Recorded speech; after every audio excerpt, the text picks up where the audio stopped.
बलि का बकरा हुआ वो फाइनेंस मिनिस्टर, ठीक है जी।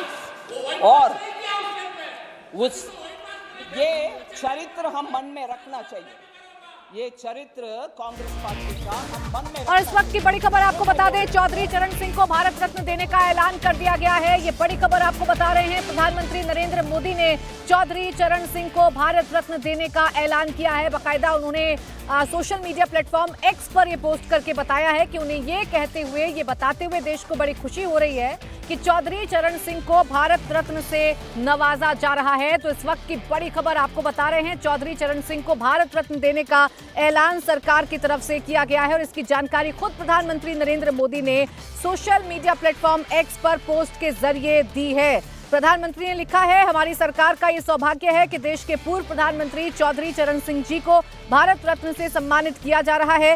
यह सम्मान देश के लिए उनके अतुलनीय योगदान को समर्पित है। उन्होंने किसानों के अधिकार और उनके कल्याण के लिए अपना पूरा जीवन समर्पित कर दिया था। उत्तर प्रदेश के मुख्यमंत्री रहे हों या देश के गृह मंत्री और यहाँ तक कि एक विधायक के रूप में भी उन्होंने हमेशा राष्ट्र निर्माण को गति प्रदान की।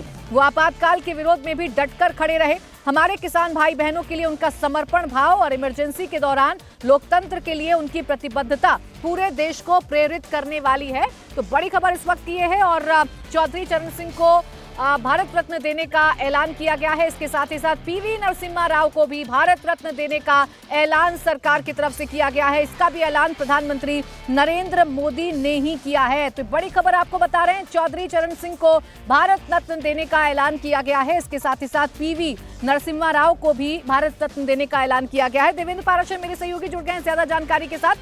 देवेंद्र, चौधरी चरण सिंह को भारत रत्न दिया जाए, ये मांग लगातार उनकी पार्टी की तरफ से की जा रही थी। जयंत चौधरी लगातार इस मांग को रख रहे थे। अब उन्हें भारत रत्न देकर क्या मायने इसके निकाले जाए? प्राची, आज 3 भारत रत्न का जो ऐलान किया गया है, उन तीनों भारत रत्न के नाम को देखें तो जो सिग्निफिकेंट चीज है वो ये है कि पहली बार उसमें आपको ये देखना होगा कि उसमें से जो 2 नाम ऐसे हैं जो कि नॉन बीजेपी, तीसरा नाम तो नॉन बीजेपी है ही, बाकी 2 नाम भी नॉन बीजेपी पॉलिटिकल लीडर्स हैं, चाहे नरसिम्हा राव की बात कर लें या चौधरी चरण सिंह की बात कर रहे हैं। और ये बताता है कि प्रधानमंत्री नरेंद्र मोदी की सोच किस प्रकार से इंक्लूसिव रहती है।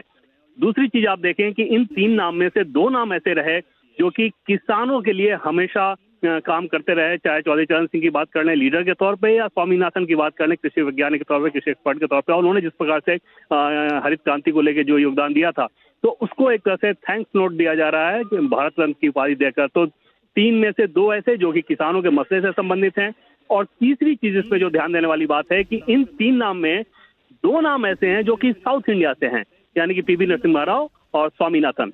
तो ये बताता है कि प्रधानमंत्री नरेंद्र मोदी का जो विजन है वो किस रूप में रहता है और जब भारत का सर्वोच्च सम्मान दिया जाना है तो किस हिसाब से नामों का चयन किया जाता है। रही बात चौधरी चरण सिंह की, तो समझा जा सकता है कि वहाँ के पश्चिम उत्तर प्रदेश में लगातार इस बात को लेकर ज्यादा मुखर आवाज रहती थी जाटों की तरफ से। कई सारे आपने देखा कि अलग अलग लोग ज्ञापन देते थे। आज भी मैंने देखा कि आज लोनी की जो विधायक हैं उन्होंने बाकायदा डीएम को एक ज्ञापन दिया और इन ज्ञापन के द्वारा ये मांग की जाती रही है कि चौधरी चरण सिंह को भी भारत रत्न दिया जाना चाहिए और वो भारत रत्न के लिए ऐलान कर दिया गया है। तो निश्चित तौर पर एक बड़ा फैसला। रह गई बात पॉलिटिकल